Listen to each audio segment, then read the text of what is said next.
रानात वेळेचं भानच राहिलं नाही. आटपाया हवं लगबग करून. अरे पेरणीचं दिसायचं रोहिण्यात तर सरल्या पडलाय थोडासा शिडकावा. अरे पण त्यांनी काय होतंय जरा वाहवणे पाऊस पडला ना म्हणजे धरती आईची काहीली शांत होती आणि ह्या कुंब्याचं काळीज बी शांत होऊन उभं रे घेतंय पुढच्या कष्टाला. अहो राब राब राबायचं ते आम्ही कुंब्यानेच घेऊ. चला भाकर तुकडा खावा लागव आपल्या कामाला. आई ए आई आई. अरे येते. काय म्हणतो रे लक्ष्मणा? काय नाही गाई जरा माळावर जाऊन आलो होतो. बघितलं तर वल बरी होती बघ. काढावं म्हणलं पिरून. अगं पहिल्यासारखा पाऊस तरी कुठं पडतोय ग. रोहिण्यात बी हरबड झाली. मिरूक पडलाय थोडासा. मग हाई वल बरी तर काढावं म्हणलं पिरून. भरवसा वर्षाचा धरतीमाईच्या पोटी द्यायचं ते देईल ते आपलं. घेईल आपल्याला पदराखाली. मायाळू आहे ग काळी आहे आपली. अरे पण तू शेतातच जातो आहेस हो ना? आता लगेच. मग जेवण करून जा की. हो हो दे बरं जेवायला. माझं हाय समजत आहे. चालतंय चल बस.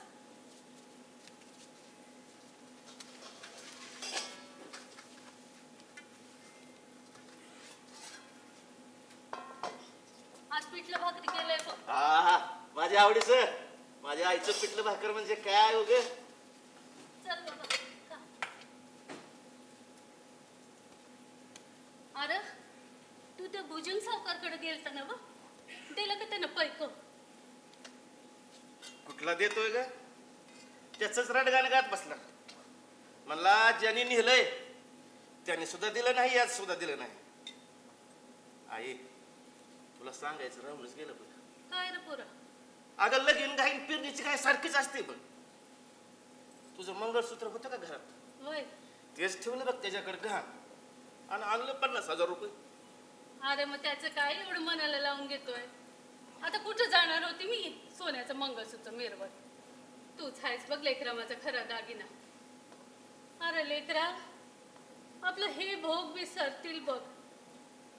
अरे तुला सांगते आपल्या शेतकऱ्याचं राज्य येईल कवा तरी. आपण काय नाही करू शकत र. आपण फक्त कष्ट करायचे आणि त्या वरच्यावर भरोसा ठेवायचा. आता मला सांग समजून आणि तू रड. घे जा तुम्ही जाऊ पटकीनं. काय नाही रे बाबा रडतीय कसली? शेतकऱ्याच्या डोळ्यातलं अश्रू नवीन आहे का तुला? लक्ष्मणा तुझ्या बापाने बी लय कष्ट केले होते बघ. अरे अरे तुम्ही 3 लेकरं आणि आम्ही दोघं. संसाराची लय तारंबळ होत होती पण त्यानं कधी बी चेहऱ्यावर दुःख दिसू दिलं नाही. तुम्हा तिघांना बी शिकवलं मोठं केलं. अरे लेकरा तुझ्याकडून त्याच्या लय अपेक्षा होत्या बघ. अगं आई मी तरी काय नोकरीसाठी कमी प्रयत्न केलं का ग? बरं पण तुला सांगू काय अगं आपलं मराठवाड्यातील कुणब्याच्या जातीला आरक्षण नसल्यामुळे लय नुकसान झालंय बघ आपलं. आणि मला सांग नोकरीसाठी वशिला लावायचं म्हणलं तर पैसे तरी आहेत का ग आपलं? अगं इतकं शिकून ह्या गरिबीमुळे ना काहीच झालं नाही बघ. ना घरका ना घाटका अशी अवस्था झाली माझी. आणि आई शेतात बी किती मन लावून राबतो ग मी. अगं पण हाती काहीच लागत नाही. पिकलं तरी त्याला हे सरकार केवढी मोल भाव देते. अगं गरिबी शेतकऱ्याच्या 5वीलाच पुजली बघ. अगं आई अगं अख्खा आभाळच फाटल्यावर त्याला कसं ठिकाण लावायचं का आपण? अशी अवस्था झाली बघ शेतकऱ्याची. खरं आहे लेकरा तुझं. तो देव तरी शेतकऱ्याची किती परीक्षा बघणार आहे त्यालाच ठाऊक. वाढू का अजून? नको नको झालं. चला आता आपण लवकर निघू. मला नाही इच्छा आता जेवायची. अगं खा थोडस. मी काम करते मी घेते बांधून तू बरं वाचायला. चल शेतात खाऊ आपण. चल मग उठू. झालं मी शेतात घेतो. चल शेतात जाऊ. हा तू एक काम कर थोडी पाण्याची कळशी घे आणि गिलास घे बरोबर. बर बर मी घेते हे बांधून.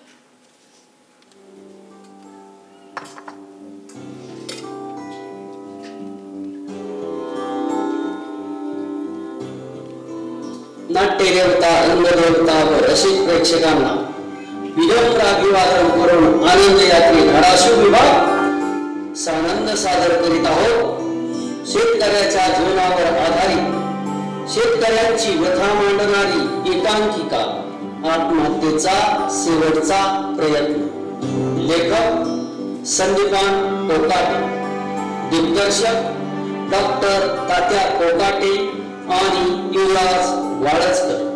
प्रकाश योजना आनंद केळकर. संगीत सुदीप ढोसार आणि प्रथमेश दळवी. पात्र परिचय: आई मंजिरी दाता, लक्ष्मण डॉक्टर तात्या कोकाटे, हरिभाऊ युवराज वाळचकर, अशोक संदीपान कोकाटे, भटकती आत्मा बिभीषण घोडे आणि संदीपान कोकाटे. आनंद यात्री धाराशिव विभाग सादर करीत आहोत आत्महत्येचा शेवटचा प्रयत्न.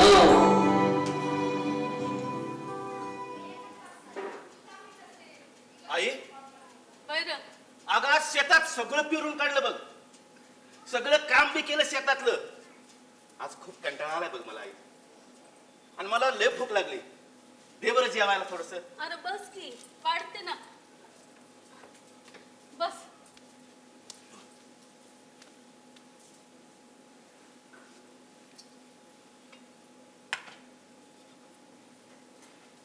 भेंडीची भाजी आवडते का तुला? हो आई, चालेल ना थोडीशी? हो. बस बस.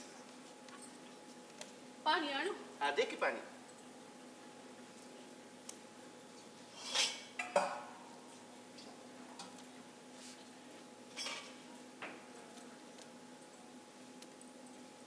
काकू, अहो काकू, कोण हाय? लक्ष्मण आहे का घरात? येणार आहे, हाय घरातच. अरे अशोक, ये ना, ये बस बस. अरे थोडं जेवण कर ना अशोक. आणि तू निवांत जेवण कर. बघ मी आत्ताच जेवण करून आलोय, बसतोय मी निवांत. बर बर. मग अशोक, अरे कस काय येणं केलंस? सहजच चालतंय. हा म्हटलं काकूची पण भेट होईल. अरे अशोक, आता जेवत नाही तर दाणे तरी खा थोडेसे. बर ये बाबा. हो चाल. अरे अशोक, वाढू का रे तुला काही? झालं आहे. लक्ष्मण, अरे काकूची पण भेटच होत नाही रे, आणि म्हटलं तुझी पण भेट घ्यावी म्हणून आत्ताशी आलोय बघ. तुम्ही बसा बोलत, मी आत आहे. लक्ष्मण काही लागलं तर हाक मार. आई झालं माझं. हे बघ, वय हे सामान तुझं सगळं घेऊन जा आता. आवर तुझं. आता अशोक आलाय खूप दिवसांनी, आम्ही बसतो गप्पा मारत. वय अशोक पाणी घे की. अरे जा तू. अशोक आणि मी बसतो गप्पा मारत. हा बर.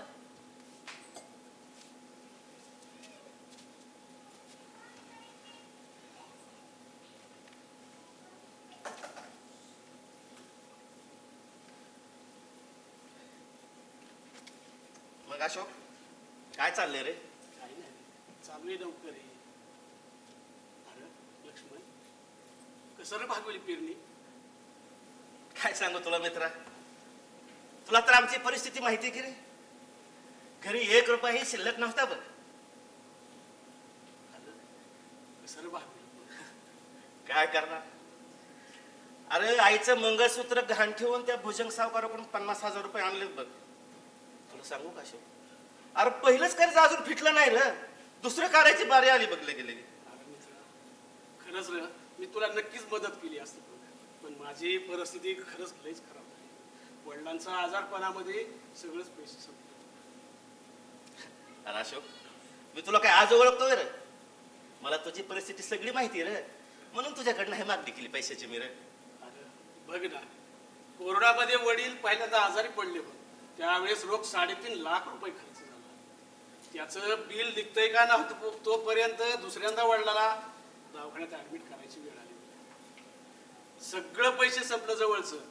शेवटी बघ मला सुद्धा कर्जच काढायची वेळ आली. एवढं वडिलांचं सगळं बघून सुद्धा वडील नाहीत रे वाचू शकले. काही म्हणा अशोक, काकांचं जरा वाईटच झालं बघ. अशोक, बरं झालं तू आलास. मला कोणापाशी बोलाय नाही आणि काय म्हणाय नाही. मी ह्या आयुष्याला खूप कंटाळलोय रे. अरे शेतात राब राब राबतोय, अरे हाती काहीच लागत नाही, कसं कर्ज फेडायचं रे? मला तर या जगण्याचाच कंटाळा आलाय बघ. अरे अरे असं का बोलायला लागलास?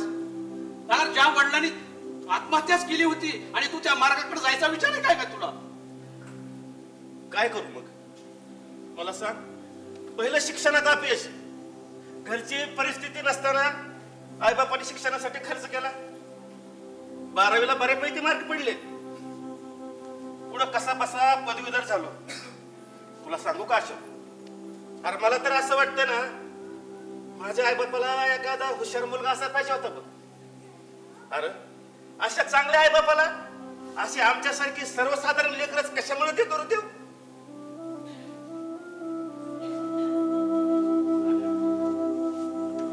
बदलतील रे दिवस. शेतकऱ्याच्या शेतमालाला लवकरात लवकर भाव वाढायला पाहिजेत बघ. शेतकऱ्याचं जगणं किती कठीण होऊन बसलंय, मी माझ्या उघड्या डोळ्यांनी बघतोय बघ दररोज. अरे मला तर अपयश मागून अपयशच येते रे. शेतात राबतोय, हाती काहीच लागत नाही बघ. आणि मला सांग, की कसे बस पास होणार पदवीधरला कोण नोकरी देणार आहे? अरे हा निसर्ग तरी कुठं आपल्याला साथ देतोय? एकतर पेरणीच्या वेळी चांगला पाऊस पडत नाहीये, आणि कसा बसा पाऊस पडून पेरणी केलीच तर तो शेवटी काढून सुद्धा देत नाही. अरे आम्ही शेतकऱ्यांनी सगळ्या संकटाशी सामना करून पीक पत्रात पाडलं का? अरे हे सरकार त्याला भाव तरी देतंय का? अरे बघ ना, शेतकऱ्याचा वाली कोणीच नाहीये. हे सरकार आणि हा निसर्ग जणू काही शेतकऱ्याची चेष्टाच करतात. अरे शेतकरीच असा हा जगात एकमेव आहे की तो स्वतःच्या मालाची किंमत स्वतः नाही ठरवू शकत नाहीये. सरकार तरी कुठे शेतकऱ्याच्या बाजूने ना?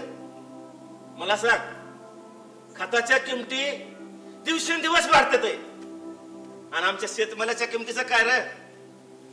जैसे थे. अरे बघ ना, खरं आहे. शेतकऱ्याची कर्जमाफी करत असताना हे आठीवर आठी लावतात.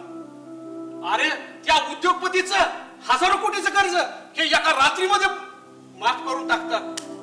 काय चालू आहे? अशोक, कुणाला दोष द्यायचा रे? निसर्गाला देऊ, त्या सरकारला देऊ, का माझ्या नशिबाला देऊ?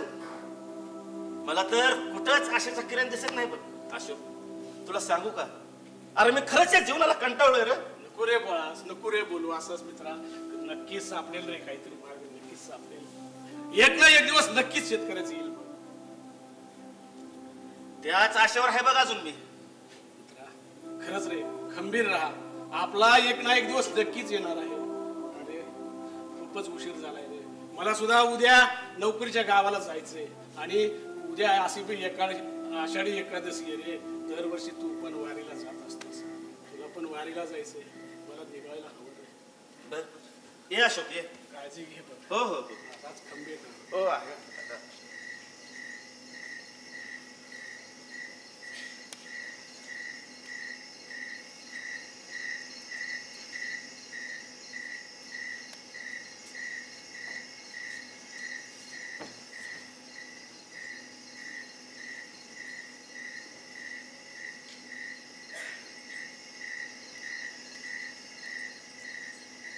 अरे काय रे अशोक? काय नाही गाई. कुठं आहेस? हा बसलो गाई. आज ना माझ्या डोक्यातील विचार काही कमी व्हायचं नावच घेणार का? अरे नग विचार करू इतका होईल समजा. ठीक, तू झोप बरं गुमान. चल झोप आधी. हा हा झोपतोय. झोप झोप. तू झोप बरं ती. हा, झोप, झोप. अशोकची प्लेट बी नाही उचलली तुम्ही लोकांनी.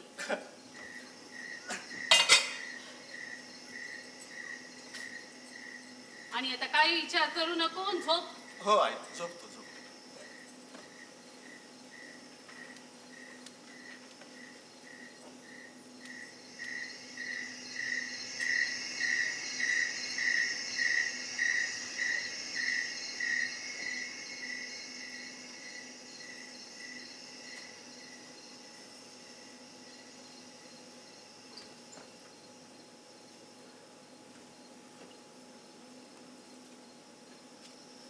अशोकने समजूत काढली खरी माझी, पण माझ्या डोक्यातील विचार काही कमी व्हायचं नावच घेत नाहीत. अहो शेतात राबतोय पण हाती काहीच लागत नाही. कसं कर्ज फेडायचंय? आता तर माझ्या डोक्यात आत्महत्यासारखे विचार येऊ लागले आहेत.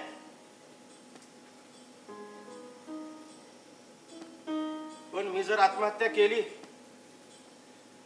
तर कितीतरी प्रश्न निर्माण होतील. पदवीधर असून आत्महत्या म्हणजे नक्की प्रेमकर वगैरे दिसतंय. अशा कित्येक प्रश्नांची उत्तरे देता देता आई त्रासून जाईल आणि हो शिवाय अपमानित पण होईलच की.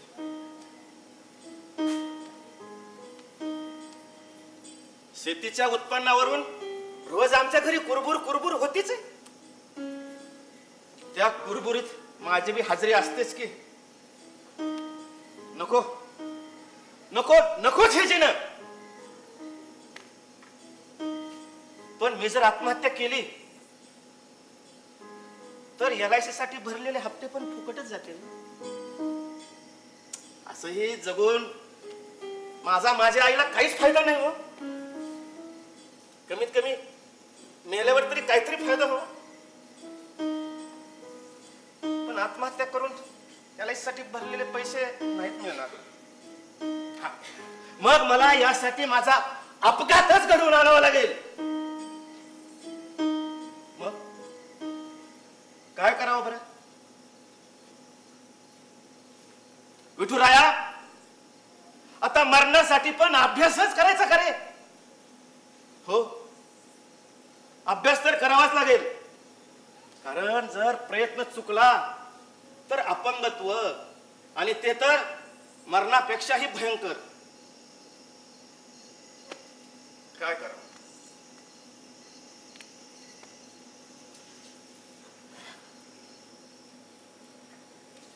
विषारी औषध पिऊन हे जीवन संपवू का? त्याने येईल का मरण? हो, येईल मरण.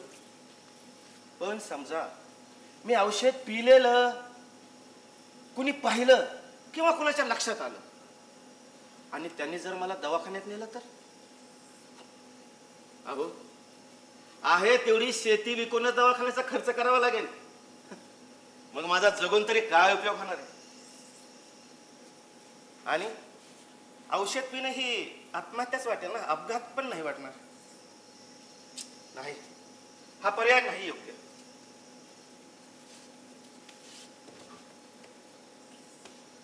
गुंडे लोकांशी विनाकारण मारामारी करू का?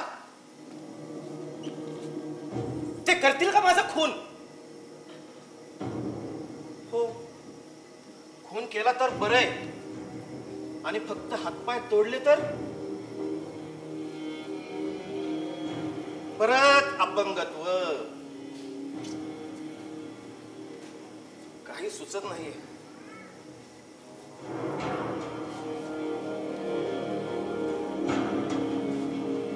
एखाद्या हायवेवर एखाद्या ट्रक खाली जाऊ का? तिथे आहे मरणाची शाश्वती.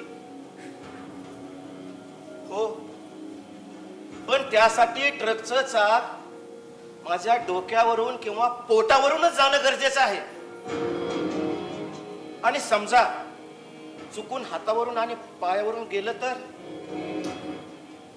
परत अपंगत्व.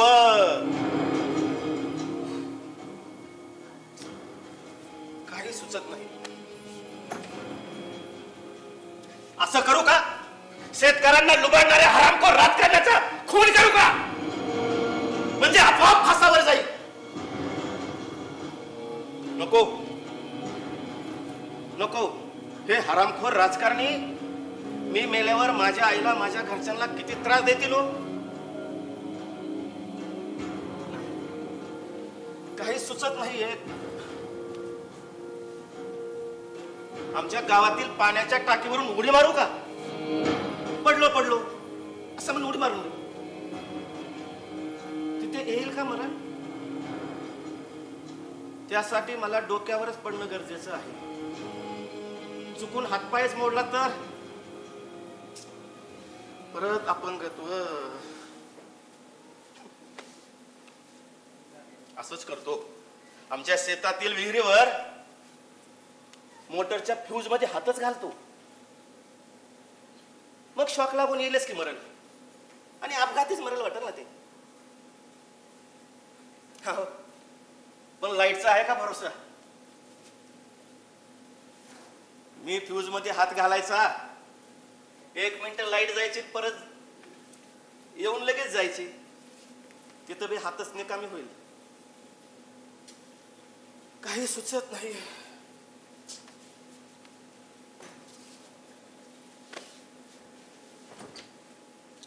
अरे विठुराया,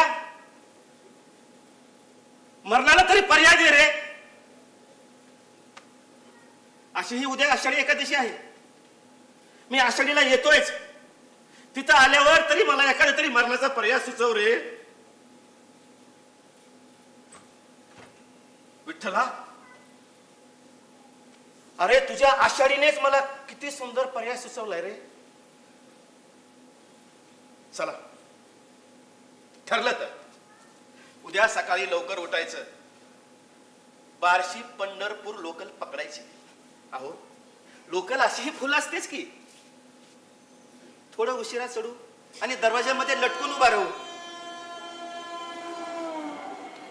म्हणजे काय होईल, कुर्डवाडी जवळ जेव्हा लोकल तीव्र वेगात वळण घेते ना, त्यावेळेस लोकलला पकडलेला हात द्यायचा सोडून. म्हणजे काय होईल, माझा वेग आणि हवेचा झोत यामुळं माझं शरीर बरोबर रेल्वेच्या चाकाखाली जाईल. तिथे मरणाची नक्की गॅरंटी आहे. चला, ठरलं तर विठुराया, आता आपली भेट स्वर्गातच रे.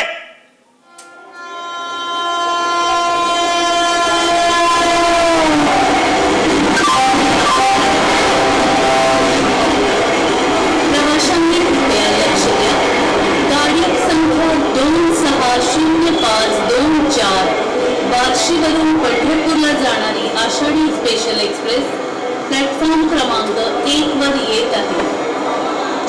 यात्रिकांनी कृपया ध्यान दे. गाडी संख्या 26524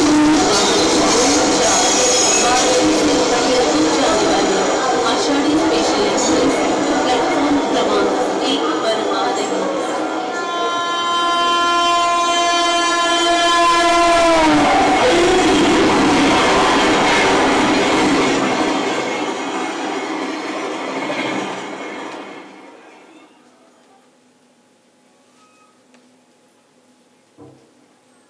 मी कुठे? मी इथे कसा? आणि तुम्ही कोण आहात? घाबरू नकोस बाळा, मी पण तुझा जोडीदार आहे. पण तू इथे का आलास? मी इथे कसा? मी तर मेलोय ना. अहो, पण तुम्ही कोण आहात? मी हरिभाऊ. अहो, पण इथे इथे इतका अंधार का आहे? आणि मला सांगा ना, मी नक्की मेलोय की अजून जिवंतच आहे?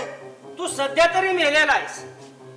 इथे तू, मी आणि असे अनेक जण या शापित जगात अडकून तडफडत आहेत. तुम्ही काय बोलताय मला काही कळत नाही हो. कळत? पण मला सांग, तू इथे कसा आलास? मी आत्महत्या केली हो. मी पण आत्महत्याच केली. आणि इथे येणारे सर्वजण आत्महत्याच करून आलेले आहेत, म्हणून तर हे असे तडफडत आहेत. तडफडत आहेत म्हणजे? अरे, हे जग म्हणजे जन्म आणि मृत्यूच्या मधील अंधकारमय जग आहे. आणि अशा या जगात आमच्याप्रमाणे तूही येऊन फसलास. मला सांग, तू आत्महत्या कशी केलीस? मी रेल्वेतून उडी मारून आत्महत्या केली. आणि तुम्ही? मी आमच्या शेतात लिंबाच्या झाडाला गळफास घेऊन आत्महत्या केली. पण तुम्ही आत्महत्या का केली हो? काय सांगू बाळा, मीही एक शेतकरीच होतो. दरवर्षी वेगवेगळी पिकं घेत होतो. कधी काकडी, सोयाबीन, ज्वारी, तूर.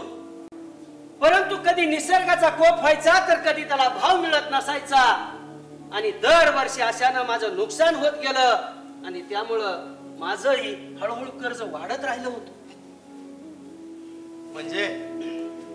म्हणजे तुम्ही पण इतर शेतकऱ्यांप्रमाणे शेतीसाठी कर्जच काढत होतात? काय करणार, मला सतत वाटायचं की माझ्या उडदाचं नुकसान ज्वारीत भरून निघल, ज्वारीचं नुकसान तूर सोयाबीन भरून काढील, परंतु असं कधी झालंच नाही. उलट कर्जाचा डोंगर हा वाढतच राहिला. मग काय केलं तुम्ही? देणेकऱ्यांनी तगादा लावला. अरे किती दिवस तोंड लपून बसणार. शेवटी आता मला मदत करल अशी कोणाची आशाही उरली नव्हती. म्हणजे तुम्हाला शेवटी कुणीच मदत केली नाही? नाही ना. म्हणून तर शेवटी हताश होऊन आत्महत्येचा निर्णय घेतला आणि त्या संकटातून सुटलो. अहो, मी पण असंच सततच्या अपयशाला कंटाळून हे आत्महत्येसारखं पाऊल उचललंय.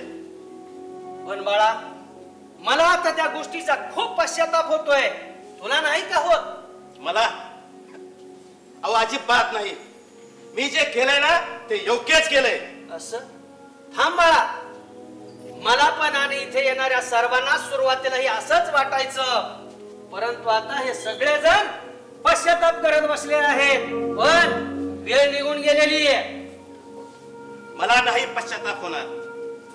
आणि हो, तुम्ही आता काय मला आठवतं का? हा, अशा तऱ्हेने मी संकटातून सुटलो. हो रे बाळा.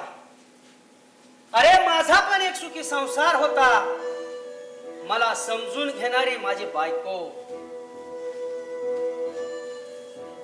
मला 2 फुलं सारखी मुलं होती, मला प्रेरणा देणार, दिवसभराचा कंटाळा पळवून लावणार आणि दुसऱ्या दिवशी नवीन ऊर्जा देणार असं घरात माझे हास्य होतं. शिक्षणाची आवड असणारा माझा मुलगा, संगीताची आवड असणारी माझी मुलगी आणि या सर्वांना एकत्रित सांभाळणारी जपणारी ती माझी बायको. अरे माझं घर नव्हतं, घर ते गोकुळ होतं. पण इतकं असूनही कर्जापायी मी कोणाचाच विचार नाही रे केला, कोणाचाच विचार नाही केला. पण बाळा, तुझ्या घरी कोण कोण आहेत रे? माझं काय हो, सध्या माझी घरी आई आहे. आणि हो, तसही तिला सांभाळायला दादा आणि वहिनी आहेतच की. असंही मी त्यांची कुठलीच इच्छा पूर्ण करू शकलो नाही. उलट मला सतत असं वाटायचं काय मी त्यांच्यावरच बोज बनलोय. रे बाळा, आपण थोडा सकारात्मक जर विचार केला असता तर नक्कीच मार्ग मिळाला असता. अरे म्हणतात ना, जेव्हा प्रश्न निर्माण होतात तेव्हा त्याची उत्तरही तयार झालेली असतात. पण बाळा, मी ती शोधली नाहीत, ही माझी चूक झाली. म्हणजे तुम्हाला आता असंही वाटू लागलंय की तुमची चूक झाली म्हणून? हो, माझी चूकच झाली. अरे तुला नाही का वाटत? मला नाही वाटत. अरे आता या अंधाऱ्या जगात किती काळ जाईल हे कोणालाही सांगता येत नाही. म्हणतात ना, मरणानंतर शांत झोप लागत असावी म्हणून. परंतु बाळा, आत्महत्येनंतर इथं फक्त अंधार आणि अंधारच आहे. त्यापेक्षा ते घाबरून जगलेलंच बरं होतं. मला सांगा, काय? असं किती दिवस घाबरून जगायचो? त्यापेक्षा हे असलं जीवन संपवलेलंच बरं. नाही रे बाळा. अरे जीवन संपवण्याची आपण अशी असंख्य कारणे पाहिलीत, परंतु जीवन जगण्याची सुद्धा अशी कितीतरी कारणे मिळाली असती, ती पाहिलीस? माझ्याकडे जीवन जगण्यासाठी एकही कारण शिल्लक नव्हतं. आणि हो, आता मी आत्महत्या केली ना, मी तर आलोय ना, मी खूप खुश आहे. असं? हो. मी पण इथं आलो तेव्हा सुरुवातीला असाच खुश होतो, परंतु बघता बघता आत्महत्या करून आलेल्या अशा अनेकांना भेटलो. पण त्यावेळेस कळालं, विशेष या आत्महत्याग्रस्तांमध्ये सर्वात जास्त आत्महत्या कुणी केली तर माझ्या कर्जबाजारी शेतकऱ्यांनीच केली. आणि बाळा, आता काय करणार? काका, हा? मला असं वाटतंय, काय वाटतं तुला? मी आत्महत्या करून चूकच केली का हो? हो, तू चुकच केलीस. खरंय तुमचं. मी जगण्याची कारण नाही ना शोधली. तू जगल्याची कारण शोधून जगायला पाहिजे होतस. हो, मी सकारात्मक विचार करून खरंच जगायला पाहिजे होतं. पण काका, हा? आता मला जगायचे हो. वा, मला इथून बाहेर काढा, मला मदत करा. मला माझं गाव, माझं घर, माझी आई, मला सर्वांना पाहायचंय हो. मला असं होरपळत नाही राहायचं इथं. माफ कर मला. इथे आलेल्या प्रत्येकालाच वाटतं की बाहेर जाण्याचा मार्ग शोधावा, परंतु अद्याप तो मार्ग कोणालाही सापडलेला नाही. म्हणजे आता असंच राहायचं आपण? हो हे असं आयुष्य आपलं? हो. काका, मला नाही पटत हे. तुम्हाला सांगू का? काय? मी आत्महत्या करण्यासाठी सुद्धा खूप अभ्यास केला होता. तसाच इथून बाहेर पडण्यासाठी सुद्धा अभ्यास करणार बर. आणि परत जगणार, तेही अभिमानानं. काका, माझी जगण्याची इच्छा शक्ती मला नक्की मार्ग दाखवेल. चला, येतो काका. थांब बाळा. अरे चाललास कुठं? जगणं शोधायला. हो. तुम्ही प्रयत्न केले नाहीत, पण मी या भीषण अंधारातून या सर्वांना मुक्त केल्याशिवाय गप्प बसणार नाही. चला, येतो. शब्बास रे पठ्ठ्या. पहिल्यांदा जसा सकारात्मक विचार करून जीवनाचा मार्ग शोधणारा आत्मा भेटलास, जा बाळा, यशस्वी हो. चला, येतो काका.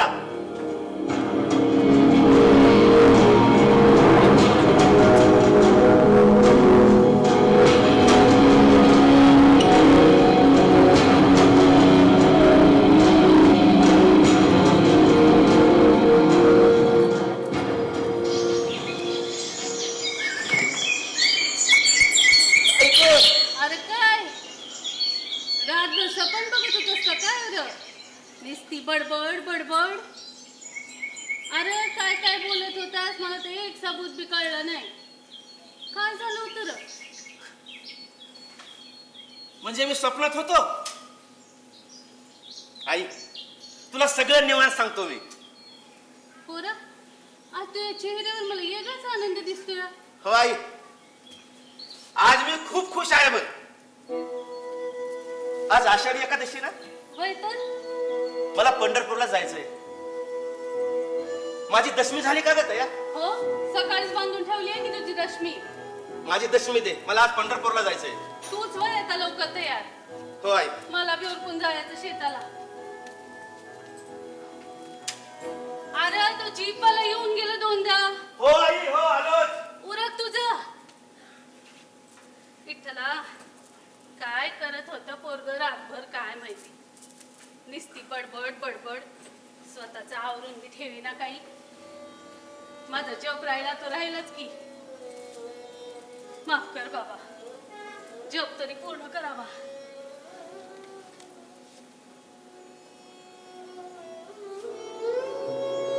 पांडुरंगा,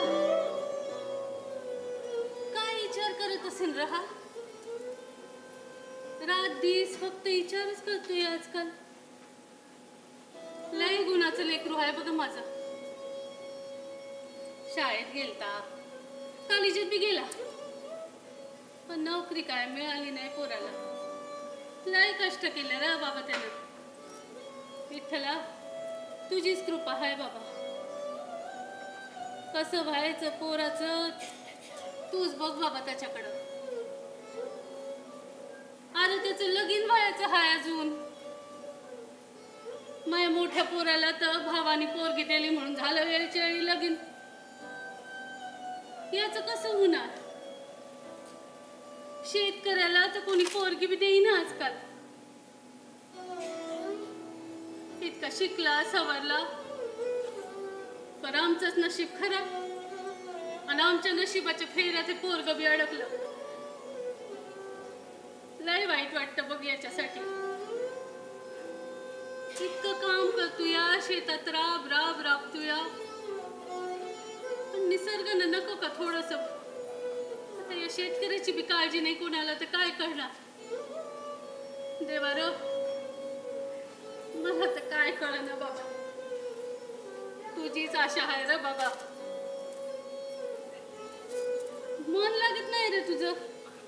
करतीये जग. काय करू पण या पोरासाठी काय तर करायला हवं. खरं इतका शिकवून सवरून काय करणार तो. तशी हाय त्याच्या पुरती जमीन हाय खरं. भागल त्याच करेल ती उभी काहीतरी. आता देवा आम्हाला बी दिलंच की तारून, तिला बी नाही शिलच. चला माफ कर बाबा, आज काय जॉब मध्ये मन नाही लागत. मी उरकते जाते माझ्या शेताला. माफ कर विठ्ठला.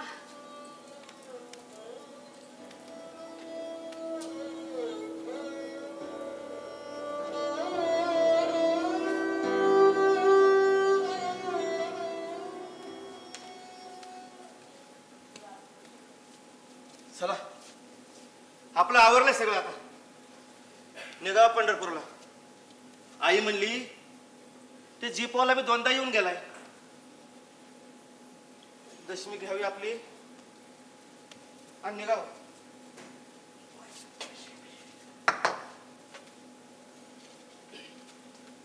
राम कृष्ण हरी. राम कृष्ण हरी. जय हरी माऊली. जय हरी माऊली. बोला माऊली, काय सेवा करू आपली? काय नाही, वारीला निघालो होतो, जरा तहान लागली, म्हणलं पाणी मिळतंय का बघावं. हो माऊली, बसा की, आणतो पाणी. बसा. रामकृष्ण हरी. घ्या माऊली.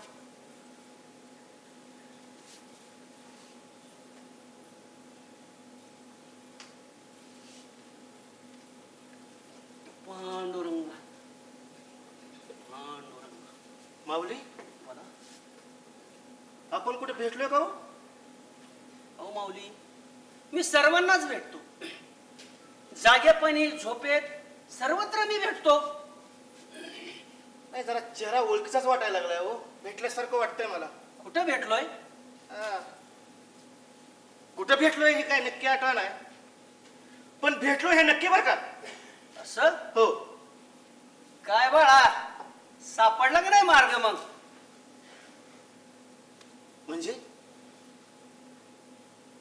म्हणजे रात्री मला स्वप्नात मार्ग दाखवणारे ते हरिभाऊ काका तुम्ही तर नाहीत?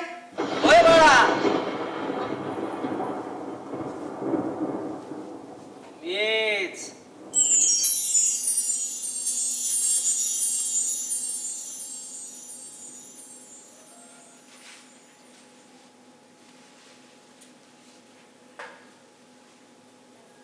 काका, मला बघितलं वाटलंच तुम्हीच आहात म्हणून.